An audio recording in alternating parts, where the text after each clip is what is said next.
বাংলাদেশ প্রকৌশলী বিশ্ববিদ্যালয় নতুন নিয়োগ বিজ্ঞপ্তি প্রকাশ করেছে, যেখানে বিভিন্ন পদে লোক নিয়োগ করা হবে। চলুন দেখে নেওয়া যাক কোন কোন পদে কতজন লোক নিয়োগ করা হবে, কীভাবে আবেদন করবেন, আবেদনের সময়সীমা। এখানে যে নিয়োগ বিজ্ঞপ্তি দেখতে পাচ্ছেন, বাংলাদেশ বিশ্ববিদ্যালয় প্রকৌশলী বিশ্ববিদ্যালয় ঢাকা, যেখানে বাংলাদেশ প্রকৌশলী বিশ্ববিদ্যালয় বিভিন্ন অফিস বিভাগের নিম্নবর্ণিত শূন্য পদ সমূহে পূরণের নিমিত্তে যোগ্যতা সম্পন্ন বাংলাদেশী নাগরিকের নিকট হতে দরখাস্ত আহ্বান করা যাচ্ছে। ছাত্র কল্যাণ অধিদপ্তর,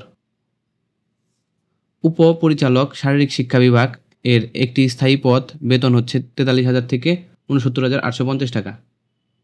মেডিকেল অফিসার মেডিকেল সেন্টার এর একটি স্থায়ী পদ, বেতন স্কেল হচ্ছে 23,000 থেকে 55,470 টাকা। Homeo medical officer medical centre এর একটি স্থায়ী পদ, বেতন স্কেল হচ্ছে 22,000 থেকে 53,060 টাকা। ফিজিক্যাল ইন্সপেক্টর মহিলা শারীরিক শিক্ষা বিভাগ এর একটি স্থায়ী পদ, বেতন স্কেল হচ্ছে 22,000 থেকে 53,060 টাকা। প্রধান প্রকৌশলী কার্যালয় নির্বাহী প্রকৌশলী পুর এর একটি স্থায়ী পদ, বেতন স্কেল হচ্ছে 35,500 থেকে 67,010 টাকা।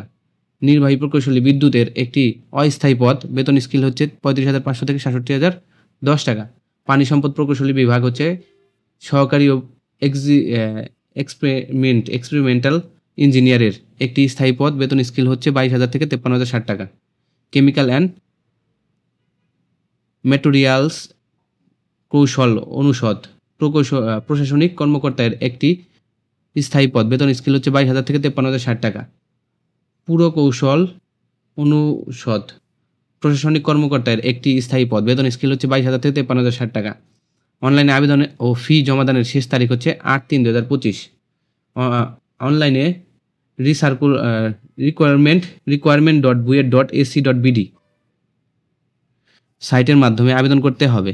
আবেদনে সম্পূর্ণ প্রক্রিয়া, আবেদন ফি, অনলাইনের মাধ্যমে পরিশোধ প্রক্রিয়া সাইটে অ্যাপ্লিকেশন গাইডলাইন মেনুতে বর্ণনা করা হয়েছে।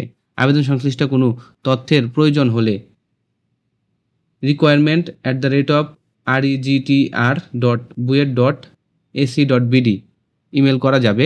এছাড়া সম্পূর্ণ বিজ্ঞপ্তির জন্য বুয়েট ওয়েবসাইট যেমন রিগো অফিস রেজিস্ট্রেশন office.buet.ac.bd এই জব সার্কুলার পেজে সার্চ করা অথবা রেজিস্ট্রার অফিসের সংশ্লিষ্ট শাখায় সরাসরি যোগাযোগ করা যেতে পারে। এই হচ্ছে নিয়োগ বিজ্ঞপ্তি বুয়েট বাংলাদেশ প্রকৌশলী বিশ্ববিদ্যালয় ঢাকা। যারা এই নিয়োগ বিজ্ঞপ্তিতে আবেদন করতে ইচ্ছুক, আবেদন করে ফেলুন অনলাইনের মাধ্যমে।